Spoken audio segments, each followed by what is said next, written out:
Vi har valgt tekststykket i hele kapitel 40 i Thukydides Perikles gravtale.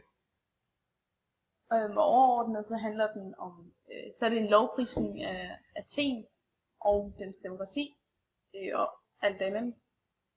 Mens det burde være en mindetale for de faldne soldater i det første år i den peloponnesiske krig. Igennem analysen har vi lavet forskellige nedslag, hvoraf det første, det er dette. Vi er skønhedselskere, men økonomiske. Vi er visdomselskere, men ikke forvente.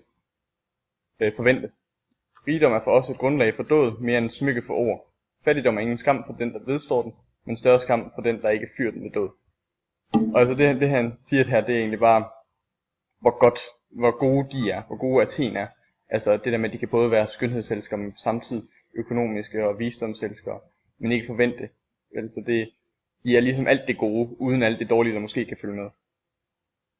Og så siger de, det der med rigdom, det er et grundlag for dåd, mere end smykke for ord. Altså så det er ikke bare et ord, du putter på en person, men det er egentlig en god ting på en måde. Det er et tegn på dåd. Men det betyder ikke, at derimod er fattigdom det betyder ikke, at det er en skam. Altså at være under fattigdom og vedstå den. Men det er derimod en skam for den, der prøver at flygte under fattigdom. Man skal derimod blive og kæmpe videre for sit land. Det næste ledsagelse, vi har lavet, lyder således. Vi er de eneste, der anser den, der ikke tager en del i det offentlige liv, og ikke blot for uengageret, men også for unødig. Altså, og her snakker han om demokratiet, af at den, der ikke bidrager til demokratiet, den, der ikke bidrager til samfundets fremgang, er unødig. Og han opildner ligesom de her borgere til at sådan, stadigvæk at tage del i, og i stedet for at kigge op på samfundet. Og det fortsætter. Og det er os selv, der dels afgør, dels gennemtænker problemerne på den rette måde. I den overbevisning, at ord ikke er skadelige for handling, og at det skadelige snart består i at ikke lade sig belære i ord, før man tager et unødvendigt skridt i handlingen.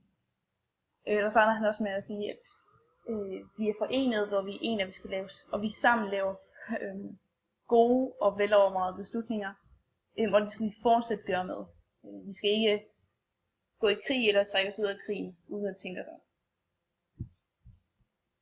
I de næste par nedslag begynder man at kunne se et form for modsætningsforhold, hvor vi sætter viet eller også over for dem eller andre folk. Og du ser for eksempel her, hvor de igen siger, at det er nemlig noget ganske særligt for os, at vi forener største dristighed med en gennemtænkt plan for vores forehavner. Derimod andre folk er dumdristige af uvidenhed eller ubeslutsomme eftertanke. Så jeg siger ligesom, at de er ganske særlige, mens alle andre, de er fyldt med dårligdom. Og alt muligt, og de er de eneste, der i virkeligheden er helt rigtigt på det. Gennem hele teksten, så bruger han de her ord som vi og os, for at lave sådan de her fælles betegnelser for, hvad de skal gøre og hvad de skal gøre. Så de skal have en forenet front. Så han kommer en del med dem her. Vi er, og vi skal stå sammen, og det er vores opfattelse, at og vi har det næste nedsættelse, som hedder i vores opfattelse af, hvad der er adel, står vi i modsætning til de fleste andre. Så der igen kommer det her klasse mellem fjenden og Athen, hvor fjenden er Sparta og deres oligarki. Vi vinder ikke vores venner ved deres vedgåenhed, men ved vores egen. Og så snakker vi igen om, at Athen er noget af det bedste, som man overhovedet kan være. At vi er ikke venner med andre, eller fjender med andre på grund af deres fjendtlighed, eller deres dårligdomme, eller deres velgåenhed, men fordi at vi selv er gode. Og her i de sidste nedslag begynder de igen at se sig selv over for det, der så her bliver kaldt skyldneren, som er en mindre aktiv ven, fordi han ved, at han skal give den anden sin ædelhed, ikke som venlighed, men som afbetaling af skyld. Altså så, at den eneste grund til, at de andre eller skyldneren der skulle være venlige, det var hvis de havde gjort noget forkert, at de ligesom skulle gøre op for det. Derimod igen, vi er de eneste, som frygteligt hjælper andre, ikke beregnende efter vores nytte, men tillidsfulde i vores frihed. Så de er de eneste, der ligesom kunne finde på at gøre noget godt for andre uden nødvendig grund. Og vi vil gerne perspektivere til Herodots forfatningsdebatten mellem de tre persiske stormænd.